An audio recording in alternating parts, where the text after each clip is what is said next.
So how do we keep our to-do lists up to date? Once you've transferred an activity to a more time-specific to-do list, for example, from your master activity list to your monthly plan to your weekly plan, or from your weekly plan to your daily plan, place a check mark next to each item. So I transferred this activity to my weekly plan, this activity, this one, this one, this one, and this one.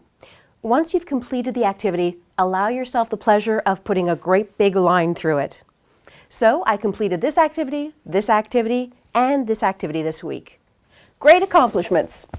Do not rewrite your master list every day. Instead, once 50% of the items are crossed off the page, transfer the remaining activities to a newer page in the list and discard the old one.